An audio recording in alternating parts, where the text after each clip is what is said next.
le 43e. We're going to begin now. This is our 18th meeting in the 43rd Parliament. We will start with our first item on the agenda, approving the minutes of the previous meeting. Are there any questions? I don't see any hands raised, so we can proceed to item 2. Virtual Committees Dashboard.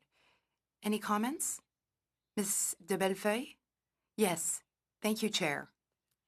I have 2 points to bring up related to this item of business. First, I'd like to discuss the dashboard. I read them very carefully. They're very useful to me as a whip. I have a few questions about the dashboard. I'd like to know something. At page 3 in the report, we see that pre-tests are done 96% of the time. Does this mean that 96% of witnesses are pre-tested? Is that what that means, Mr. Jantz? Yes, Mr. Bellefeuille, that's exactly what that means. And on page 4, does that mean that half of witnesses did not have any appropriate headset? Answer: no House of Commons issued headset. No headsets approved by the House of Commons. So, of course, there is improvement needed. The challenge is having enough time to send House of Commons issued or approved headsets to witnesses. But we're working on this with Stéphane's team. We have developed a list of approved headsets. And now, if we don't have enough time to send these headsets to witnesses, we encourage witnesses to go out and buy them themselves. Then we reimburse them. We hope that this will increase the percentage of individuals wearing appropriate headsets. Thank you. My last question about this is about page 6. Here's what I'm wondering. When witnesses appear before committees without appropriate equipment, without headsets, what happens? Are they automatically invited to reappear another day, or do they simply proceed without appropriate equipment and sometimes then without interpretation? Answer: when we see during pre-sound testing that there's an issue, or on the day of the committee appearance, we see that there's an issue or that the witness does not have an appropriate headset, the clerk discusses this with the IT team. Then the committee and committee chair decide how to proceed, whether they want to proceed and hear that witness during his or her scheduled appearance, or, like you said, it's possible to decide to re-invite the witness when the witness has proper sound equipment. The committee decides how to proceed. Yesterday, during the liaison committee, we heard that many committees have heard routine motions asking the chair to start all meetings by asking whether pretests have been done and whether witnesses have appropriate sound equipment. But what we've noticed is that very few committee chairs actually make that statement or proceed in that way. It would be helpful for us to know whether there are witnesses without appropriate headsets and without appropriate equipments. If we have that information, then that can save us a lot of time and headaches later on. Because if a witness begins his or her remarks and we can't hear them properly, then we have to interrupt. So I encourage chairs to speak to this right off the bat during committee meetings, and I encourage fellow members to remind chairs of this, because it is not helpful to have witnesses making remarks or appearing without proper equipment, which can harm interpreters. And Mr. Chair, I have another comment for you specifically. On June 7th, you made a decision about the member for Pontiac's conduct. You decided to send this to the procedure committee. I've discussed this with my colleague, and I welcome you to put this incident on our agenda for discussion, the incident, and so thank you for listening. Answer, you're very welcome. And now Mr. Richards. Et ensuite, Monsieur Deltel, OK? Followed by Mr. Deltel. Thank you. I had two items of my own, but I just wanted to. I'm not sure if I misunderstood what I just heard or not.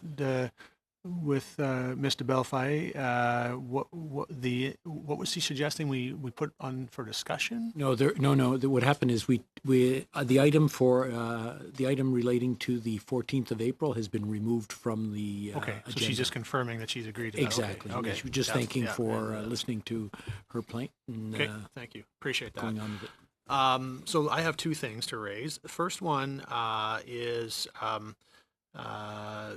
we have been provided some information, obviously, with regards to technical incidents, et cetera, with the committees, and it kind of brings to mind for me. There's been some discussion around here about technical upgrades being required this summer, fairly significant ones that would require the unavailability of resources for. I think it's a couple different, fairly substantially lengthy periods of time. And I wondered if we could get a bit more information, if we could get some elaboration on what those upgrades are. And specifically, obviously we've been operating with in a hybrid manner, and we've seen some challenges in terms of the resources that are available as a result. Particularly in the last couple of days, we've started to see the other three whips have agreed to sort of having to cancel other meetings to ensure that certain committee meetings occur. Now, of course, that's not something I have agreed to, but it has happened, and obviously it's unfortunate. To say the least, when we are in situations where committees are not able to do the work they're supposed to do. So I'm curious, obviously with hybrid proceedings, I would assume with vaccination rates getting up and whatnot, we'll probably be seeing an end to hybrid sittings of committees within fairly short period of time, I would assume.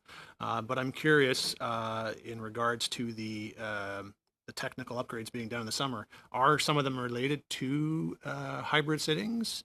Are there technical upgrades being needed for other reasons? Maybe you could just elaborate a bit on what those upgrades are and why they're required, because I'm not certain. I have enough information. Okay, we'll pass that on to Monsieur Aubé.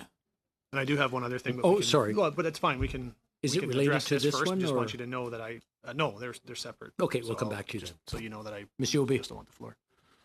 Thank you, Mr. Speaker. Mr. Richards, thank you for the question. So we're planning 2 windows of maintenance for the summer, Mr. Richards. The plan is the first period is to deal with updates to the chamber systems and also to the committee rooms.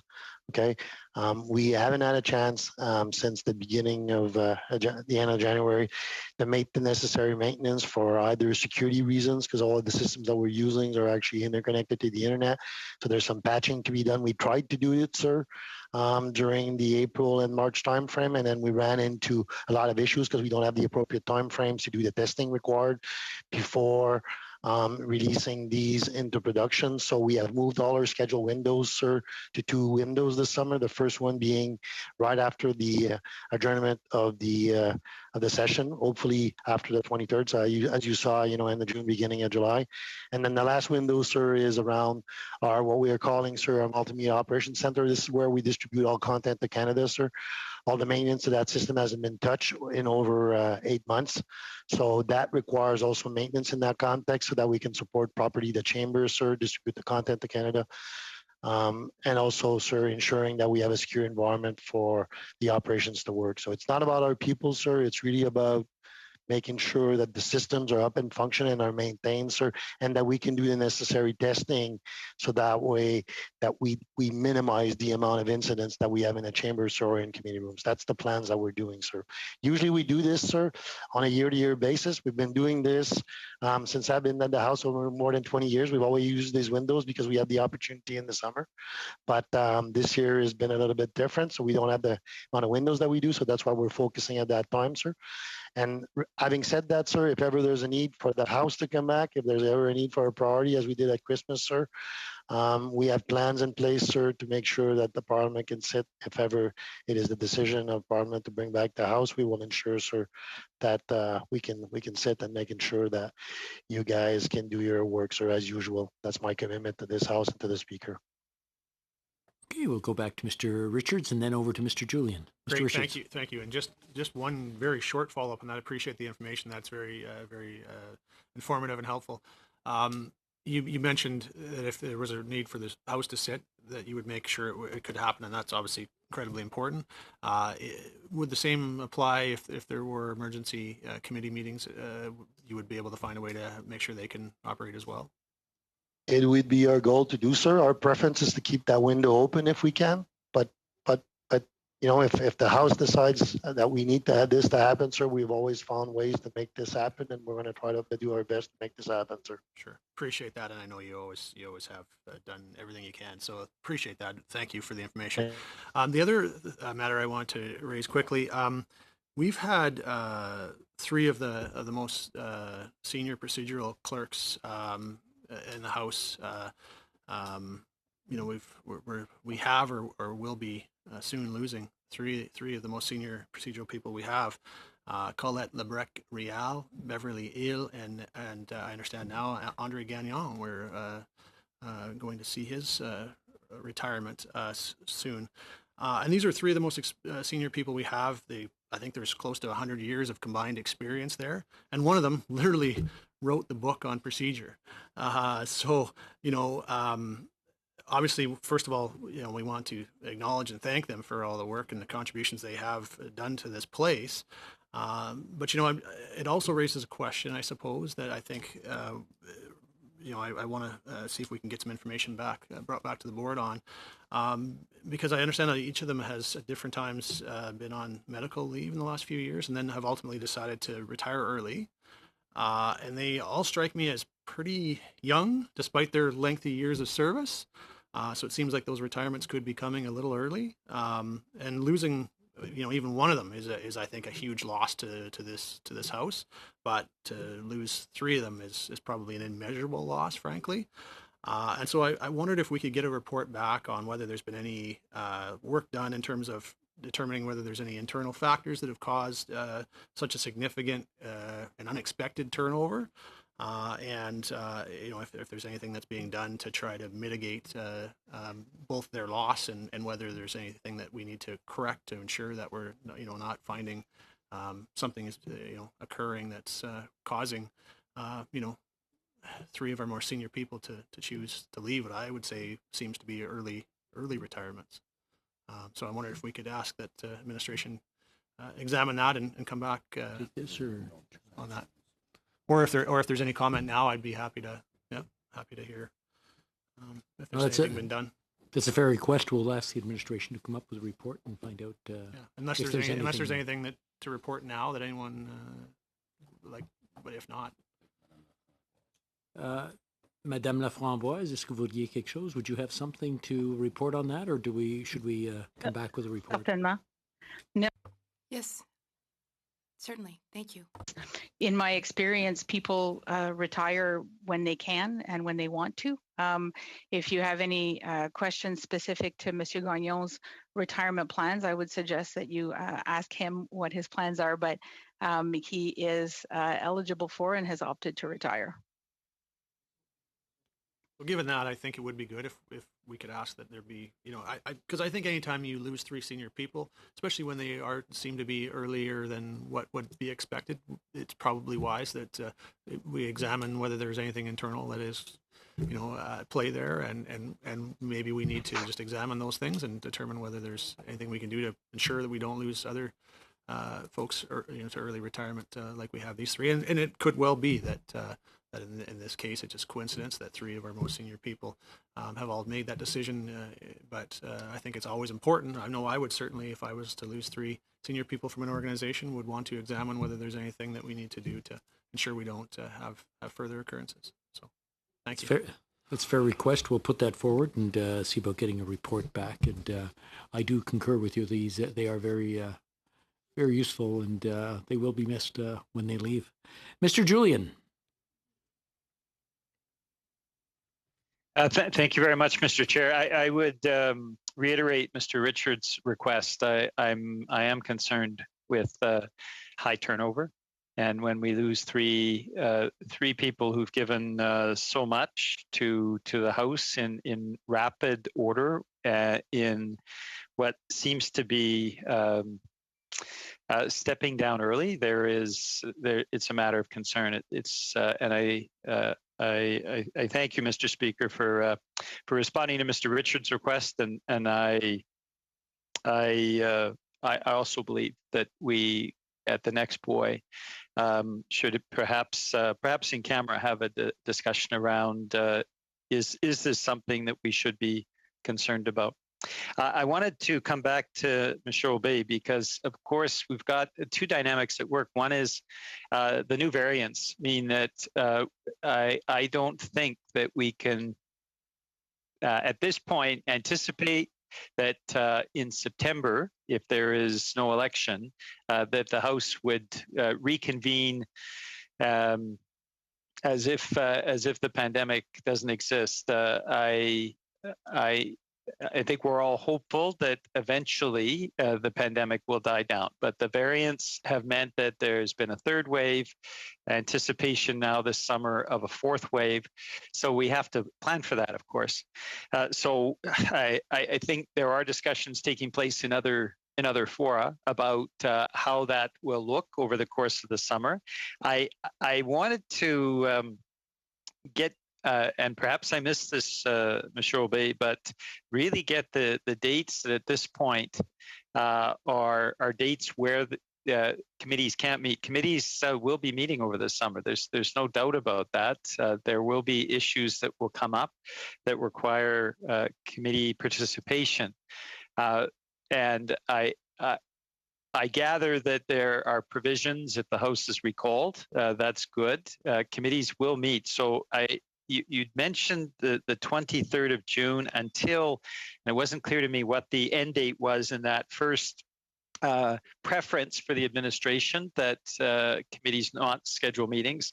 And then you talked about a further date, but I didn't grab the dates that were concerned. I guess what I'm looking for is what are the very concrete blackout periods that we can certainly pass on to our caucuses in terms of the preference of the administration not to have emergency meetings of committees during the course of the summer?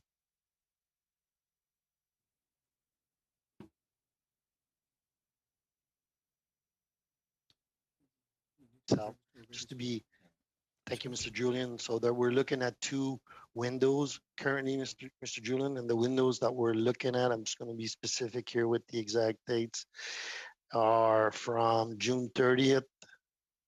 Just to be clear, just bear with me here. Got the wrong document. Should have this on the top of my mind. Give me a sec here. So June 30th to July 18th, sir. We're looking for a break for the committees, sir. And then the other window, sir, is August 21st to September 13th, sir. These were the two windows that we have requested the House leadership to consider, sir.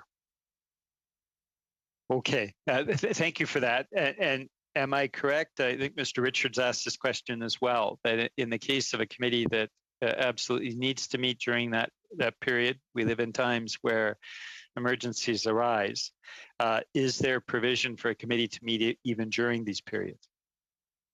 As I committed to Mr. Richards and to the speaker, sir, in the case of an emergency, we'd certainly make the appropriate arrangements for a committee to sit if required. We're just asking, sir, that if all committees at the pace that they're sitting right now, if they would sit, we wouldn't be able to do maintenance during that time, sir. That's That's the comment that I'm making here. Thank you. Thank you. Merci. Points. Est-ce qu'il y a d'autres points avec le numéro? Any other comments? If not, we will move to item 3 on our agenda, Printing and Mailing Services Program Enhancement. Clexy. Merci, Monsieur le Président. Thank you, Chair. I am here today with Julie Allard, Client Service Delivery Director. We're here to update you on the improvements we are making to the Printing and Mailing Services program.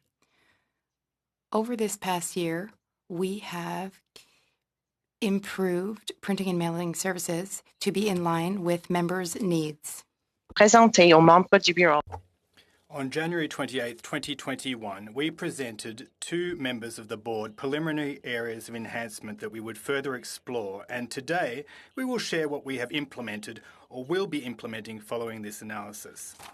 Considered lessons learned from the adjustments made over the past year, and we remain focused on the changes we could make in order to meet the evolving communication needs of members based on your feedback.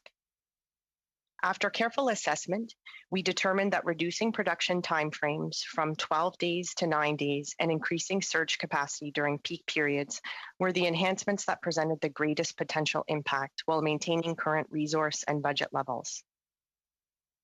We will reduce our production timeframes by implementing several changes. Since the pandemic and moving forward, householder proofs are being produced digitally. This allows us to save on average 1 full day in our production process and $10,000 per year. By fall 2021, we will finish reallocating resources within PAMS to improve our front-end client service response times, verification, proofing, and planning capacity. And over the summer, we will be creating a series of instructional videos to help member employees prepare and submit printing requests, beginning with holiday greeting cards in the fall. Examples of topics the videos will cover include members' printing allocations and the differences between householders and constituency mail. By fall 2021, we will adjust planning mechanisms to move away from a first-come, first-serve basis in favor of a more personalized approach. This means that we will take into account the location of the constituency, remote and rural, for example, and Canada Post delivery timeframes to prioritize requests. Also, by fall 2021, we will allow for more flexible submission deadlines during peak periods while achieving the same production timeframes and managing costs. Finally, following this meeting, we will modify 2 labor-intensive formats so they are better aligned with our production environment while still meeting client needs. These modifications are shown in the appendix included in your package. As part of our implementation strategy, members currently using these formats will be contacted individually to inform them of our modifications. By reducing the current average internal production timelines, we will also be helping to ensure the efficient and effective use of in-house equipment and resources, consistent quality at a reasonable cost, and equitable service to all members. The second enhancement involves the establishment of framework agreements in consultation with Canada Post with Western, Central, Eastern, and Northern print shops throughout Canada by fall 2021 that will ensure that consistent and timely high-quality products are delivered through in-house production or by pre-approved external suppliers during peak periods when internal capacity is exceeded. External suppliers provide services at market value costs, and external suppliers are equipped to provide services and are located near a Canada Post distribution center capable of receiving materials. La mise en œuvre de ces changements n'aura The implementation of these enhancements will have no impact on budgets, bylaws, or policies. We will continue to monitor average production timeframes, including but not limited to the number of days for each production stage, client response times, internal and external printing costs, and client feedback to ensure that these enhancements achieve the expected benefits we have shared with you today. We'd be pleased to answer your questions, should you have any. Thank you, and I'll apologize in advance. I do have a number of questions. This has been a significant source of questions coming from my caucus, so So I will apologize to all my colleagues in advance. I do have a number of questions, and I'll try to keep it as brief as I can. So the first question I have relates to, so one of the cases that that I brought forward that I was partially responsible for asking for this report that we've received today, and thank you for the efforts you've made here to try to find ways to improve some of the services and efficiencies. That is very much appreciated. But one of the cases was about a colleague who had to ensure that he met all the guidelines, jumped through the necessary hoops to make sure he met all the deadlines to submit a year-end mailing, which it did seem to need to be submitted quite early, but he was able to do so.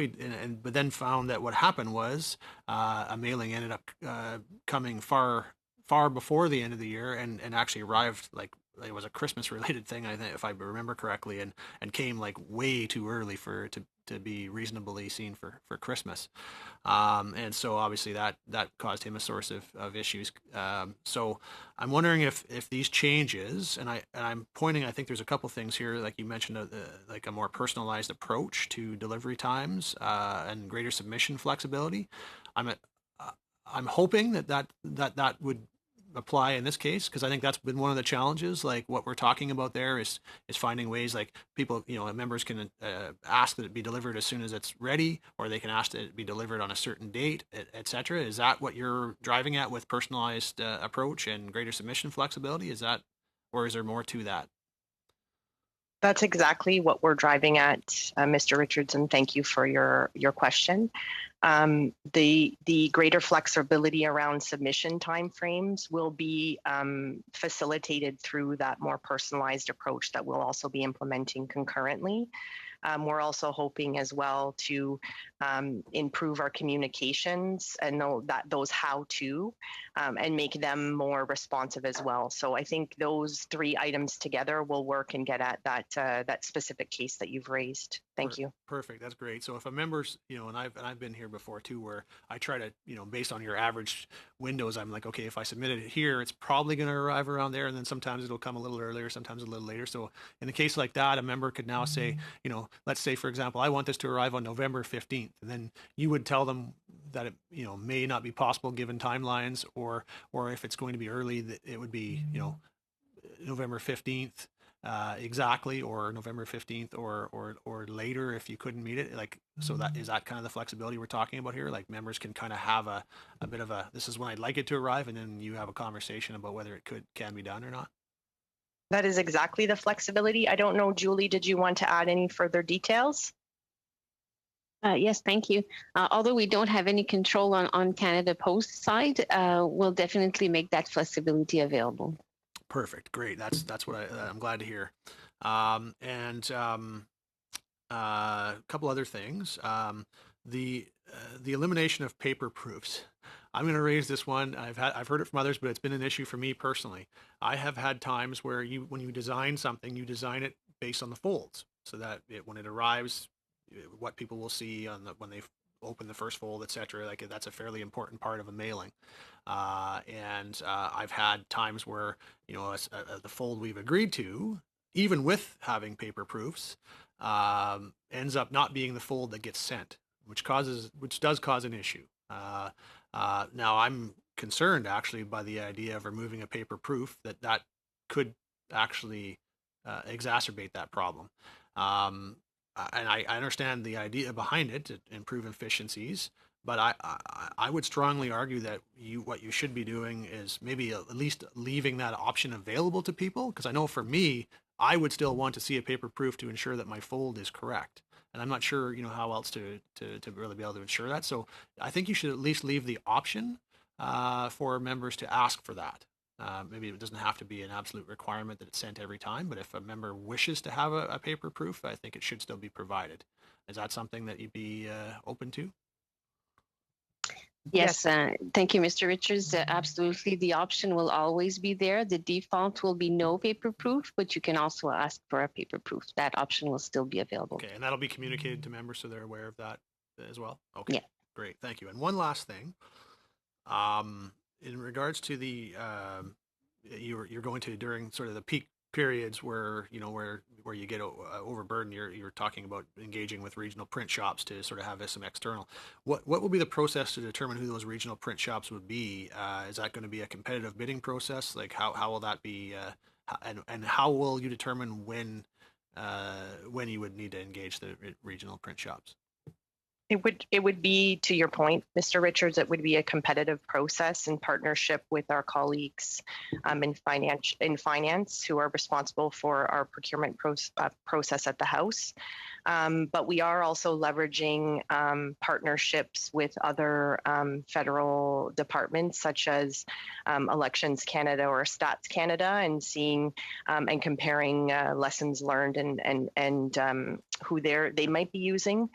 So it will be through a competitive process, and it will be when our internal capacity is exceeded to keep the production timeframes to the 9 days that we're dropping it down to. So it's when our internal production capacity is exceeded that we would be using those external providers. So you'll just on an ongoing basis monitor, and whenever you see that you're exceeding the 9 days service standard, you would then engage regional print until you can catch up to that standard? That's correct. Okay, great. Thank you. I really appreciate your report and your answers. Thank you. Nous allons maintenant continuer avec Madame de Bellefeuille. We'll now continue with Madame de Bellefeuille, please. Well, thank you very much, Mr. Chairperson. To begin with, I'd like to thank you for your presentation. Now, quite sincerely, in our caucus in the Bloc Québécois, we have no issue with the printing service. In fact, we're impressed by the fact that despite the fact that not everything is up and running, the production timeframes and standards that you've set yourself, you often exceed them.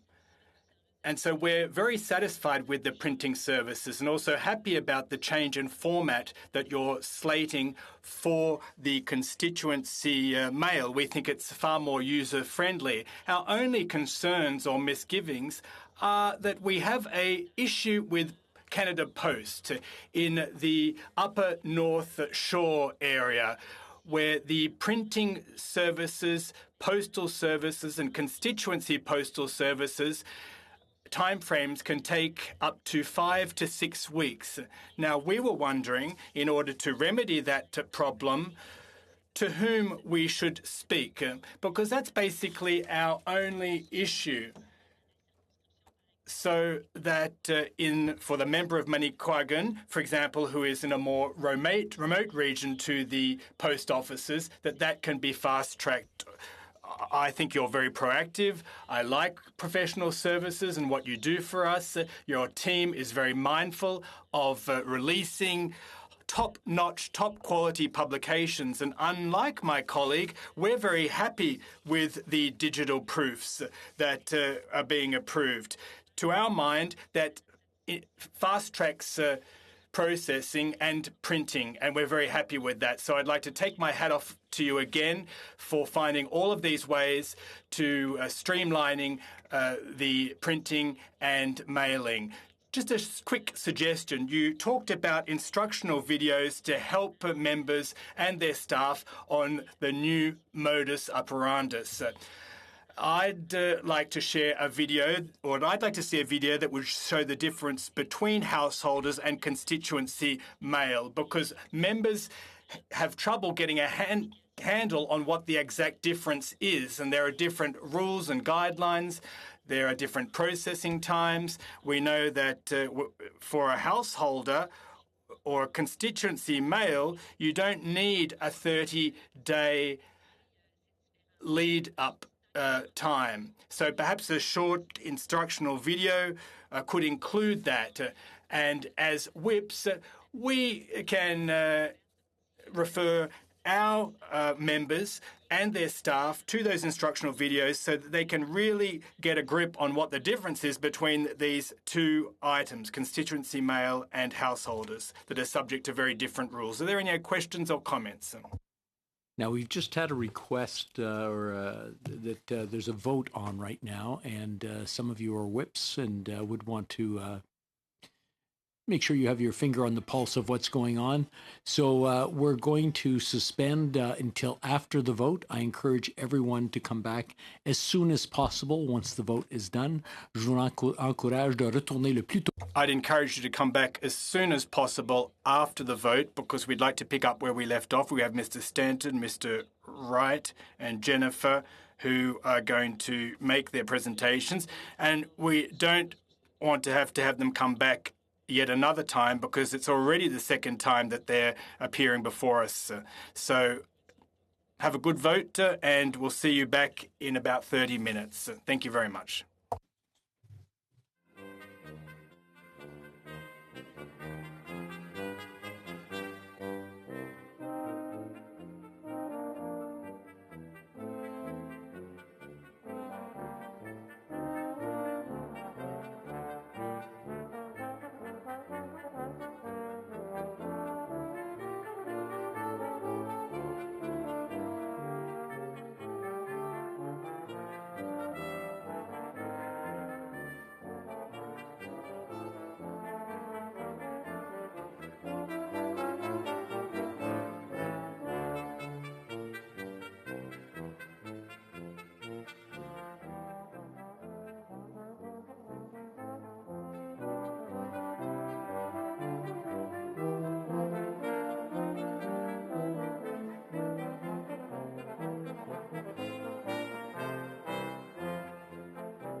Bringing him back. That's why. And I'll just pass it over to Mr. Stanton, who will be. What's that? Sorry. Third time's a charm. Mr. Stanton, I'll leave it to you, and we're looking forward to your presentation. Merci, Monsieur le Président. Thank you very much, Mr. Chairperson.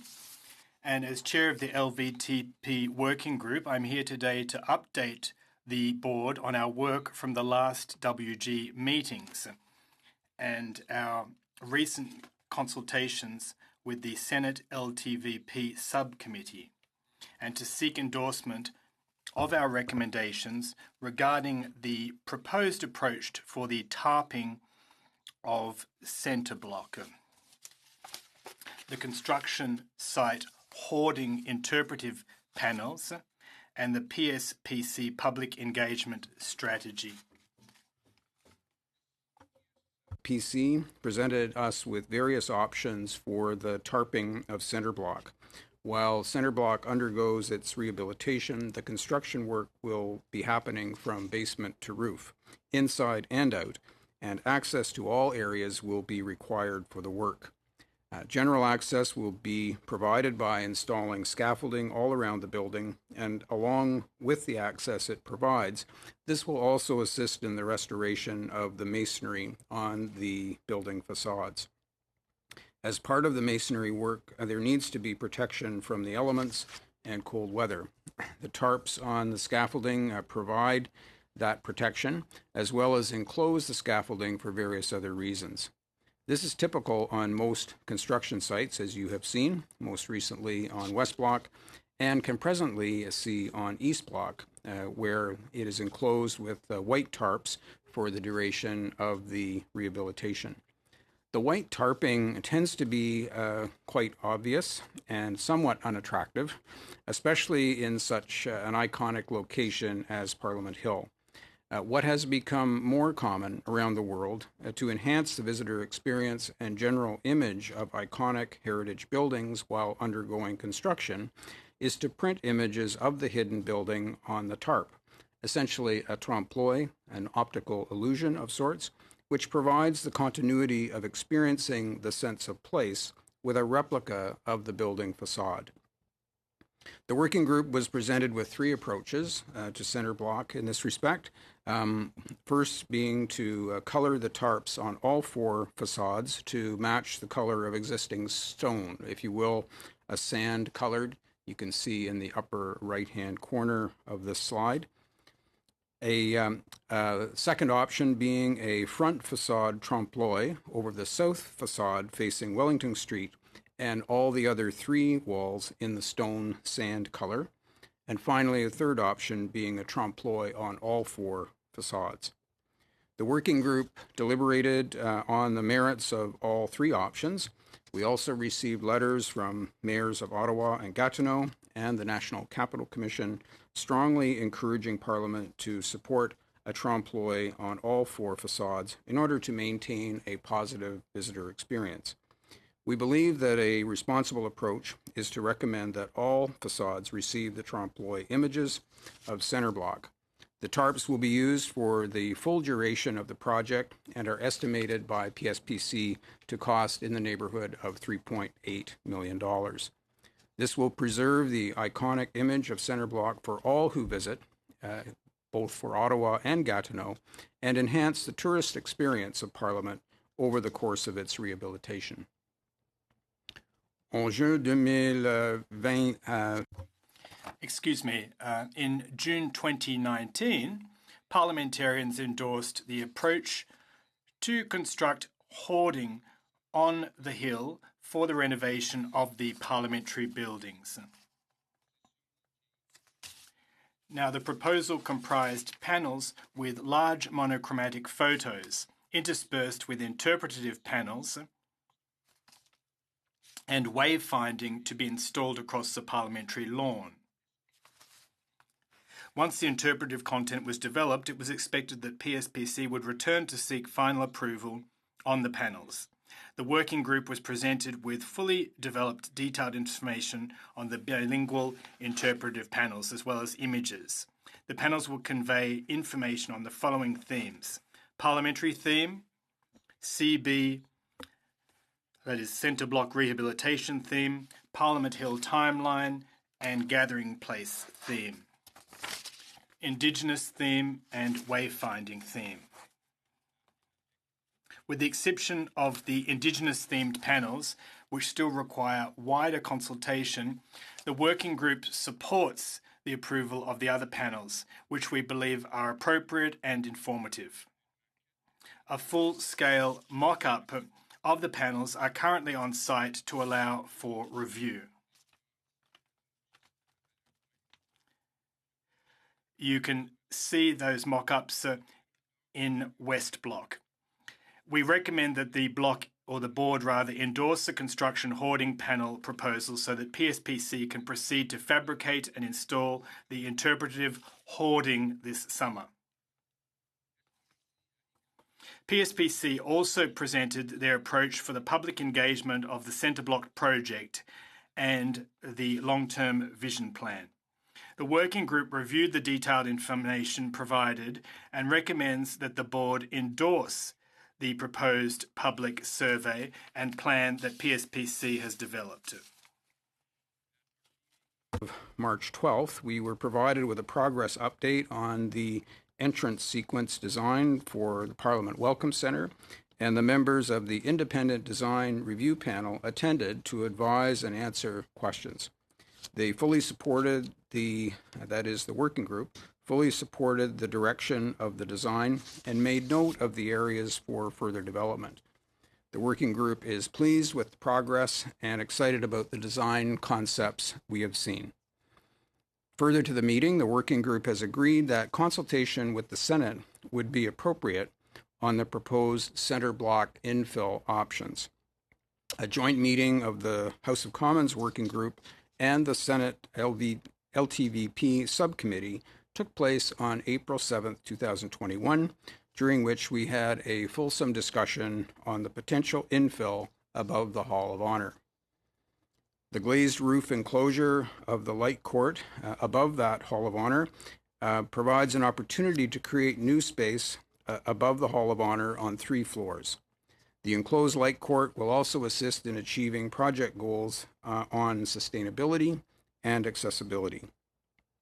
There was general consensus for the new space on the 6th floor level of that infill to be used for shared parliamentarian space. On May 28th, we met a second time with the Senate LTVP to consider food services and the placement of the cafeteria, as well as a potential cafe for the public in the Parliament Welcome Centre. We also discussed the possible uses of the 4th and 5th floor of the infill. We agreed to continue these discussions at our next joint meeting, where we will look at more detailed schematic designs for each of the 4th and 5th floors. The working group has been very engaged in a detailed review of the issues and proposed schematic design approach for Centre Block and the new Welcome Centre. As you can see by the slides, the progress around the excavation continues in a fulsome way. We continue to be confident that parliamentarians' requirements are being taken into consideration. We are being kept abreast of issues and site construction work and are very pleased with the progress and the opportunity to be involved in this project. The working group anticipates another meeting later this month, and I will return to provide another update as appropriate. One further item to update you on is the progress on the Block 2 architectural design competition. Block 2, you will remember, is situated just across the lawn from the main lawn of the Commons, across Wellington, between essentially Metcalfe on one end and O'Connor on the other, and bordered by Spark Street and Wellington. As you may remember, I was tasked with representing the House of Commons as part of the parliamentary portion of the competition jury. I'm joined by Parliamentary Secretary McKinnon, Parliamentary Secretary to the Minister of Public Services and Procurement, and also Senator Plett, who represents the Senate of Canada, all of us as parliamentary jurors. Recent activities included the closing of the PSPC request for qualifications on this project. That was on March the 2nd, 2021. with 38 respondents submitting their candidacy to be considered for the Block 2 competition. The competitors are world-class design firms, including a diverse range of Canadian firms and other consortiums from around the world. From the 38 submissions, PSPC narrowed the participants down to 12, and that's based on the competition criteria. An announcement on the 12 successful competitors will be forthcoming, likely later this month. The first jury colloquium was held virtually on April 16th, and I had the pleasure of meeting the other 26 jurors. I'm impressed with the diversity and caliber of the jurors. This is a very accomplished group of professionals with a range of design and technical expertise. The objective of the first colloquium was to meet and understand the procedure and rules of the competition and the role of the jury, to elect a jury chair, and to review and endorse the competition brief. The chair is Bruce Hayden, an architect and urban designer from Vancouver, nominated by the Royal Architectural Institute of Canada and supported by the jury. The vice chair is Anne McElroy, an architect and urban designer from Toronto. The competition brief is the central document that will be provided to the 12 proponents and is essentially a complete and thorough description of the project and our expectations for the design. It describes the site, the constraints and opportunities, and most importantly, the requirements. The jury chair has been actively working with PSPC and the jury and will be endorsing the final edits to that competition brief. I understand that part has now been completed. The final version will be out to the 12 selected competitors in due course.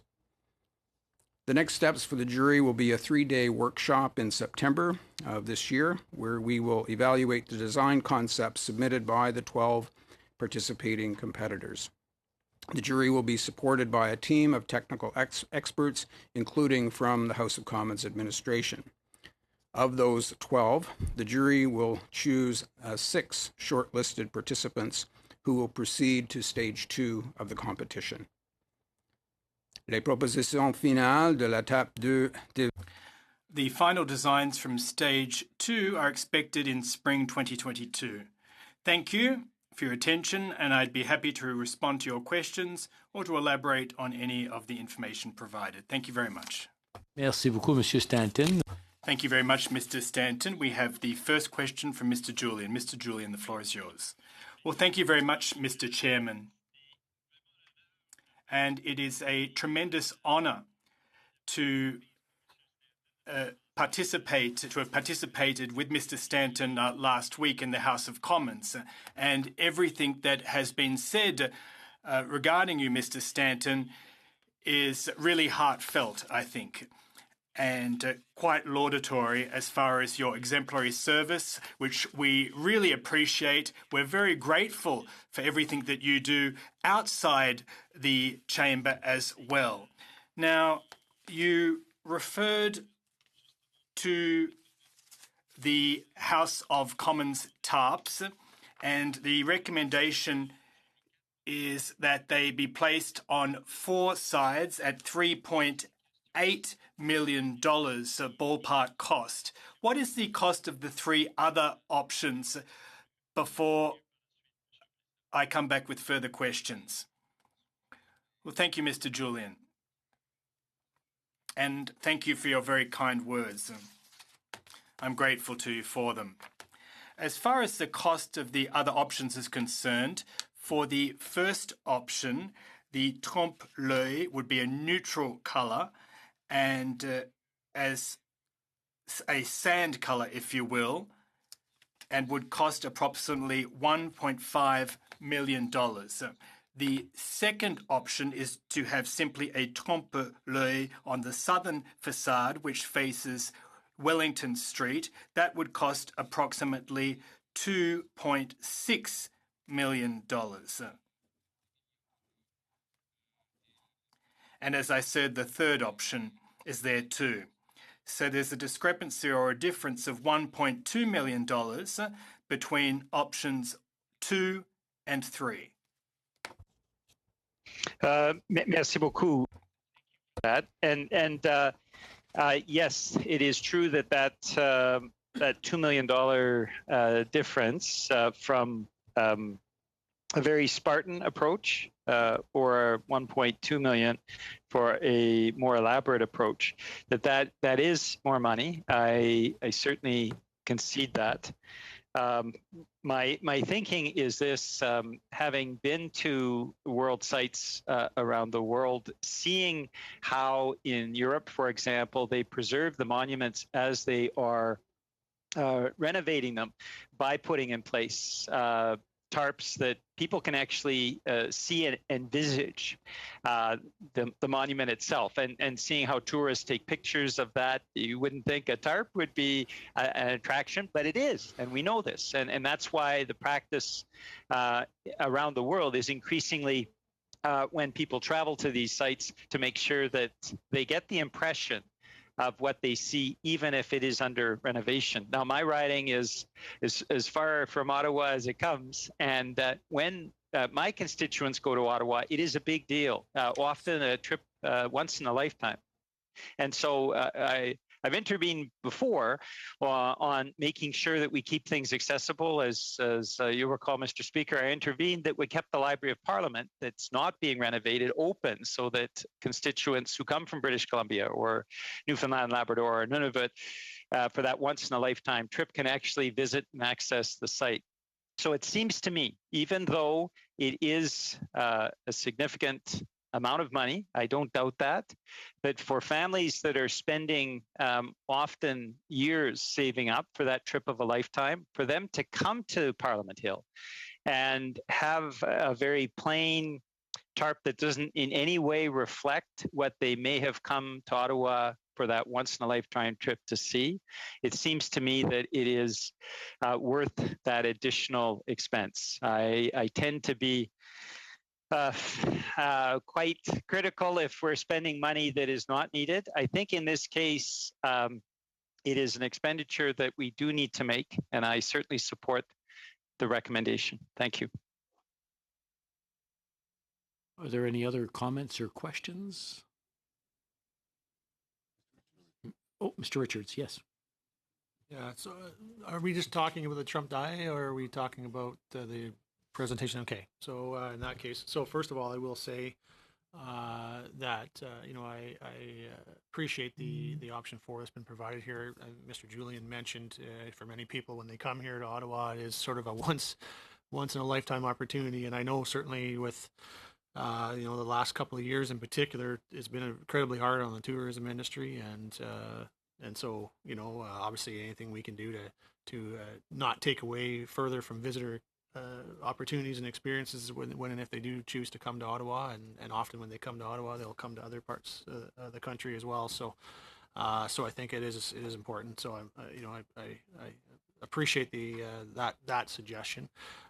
In regards to some of the other items, like there were a number of areas, the Welcome Center being one, the Light Court area where the Senate seems to be suggesting additional expenditures, fairly substantial additional expenditures to sort of accommodate what they see as their needs, where I'm not certain that there seems to be agreement that those are necessarily needed. In fact, the minister even has indicated that maybe she doesn't feel there's a need for some of the things the Senate's suggesting. I'm wondering, how does that get resolved, and what is what is done there? It does seem like there's maybe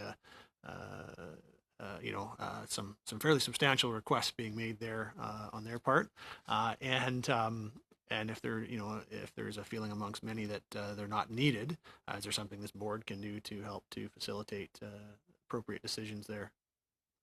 Thank you, Mr. Richards, and to your first point with respect to the discussions, and to Mr. Julian as well, you've each very much summarized the very things that the working group discussed with respect to the trompe-l'oeil.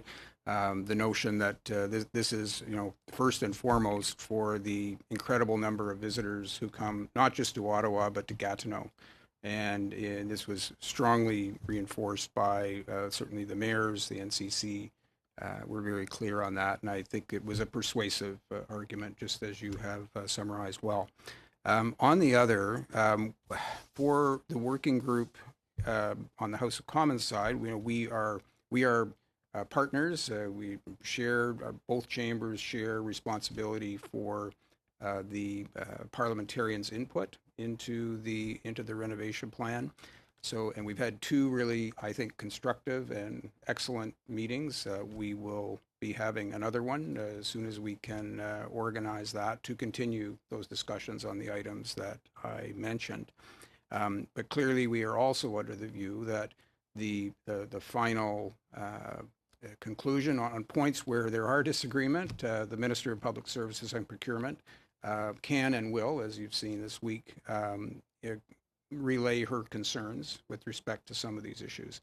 And so our working group won't necessarily be taking up that discussion, but clearly a number of those concerns will, I'm sure, be a topic of discussion between her and our counterparts, if you will, on the Senate side. But we'll continue to work cooperatively and constructively with them and share our views on some of these issues candidly, as we have. And we'll continue to do that, but ultimately the minister will take up those considerations.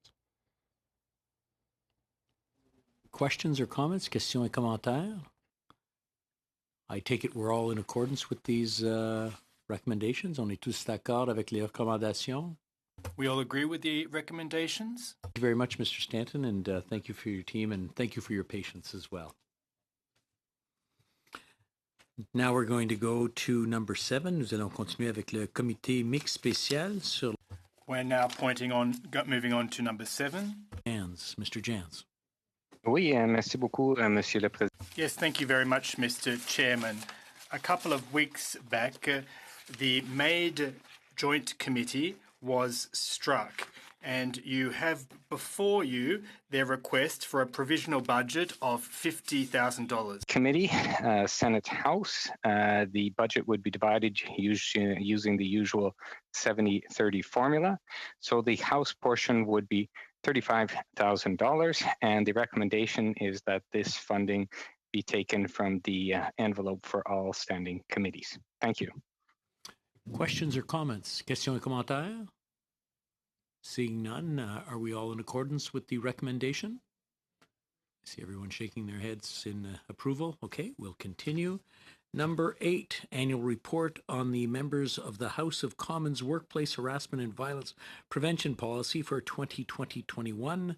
Ms. Laframboise. Merci, Monsieur le Président. Bon. Well, thank you very much, Mr. Chairman, and hello, everyone. I'm here to present to the board the annual statistic report on workplace harassment and violence prevention policy for members of the House of Commons for 2020-2021. As you are aware, the Chief Human Resources Officer must each and every year present a case report vis-a-vis this policy. By this report, 2 cases were managed by our office. We feel that the decrease in this year's number of cases compared to prior years is most likely the result of the pandemic and the current work-at-home situation. A total of 22 inquiries were also submitted to the Respectful Workplace team. These inquiries are related to things like obtaining information on the policy, accessing conflict resolution resources, coaching, reviewing of options, etc.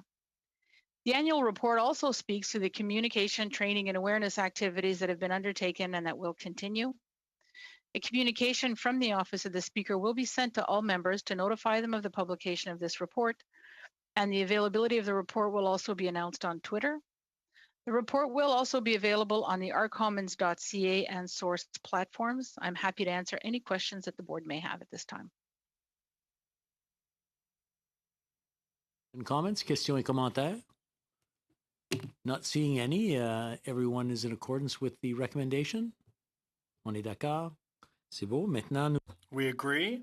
Good. We'll take 2 minutes to move in camera. And we'll take care of the last issue, and then we can go.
Bye.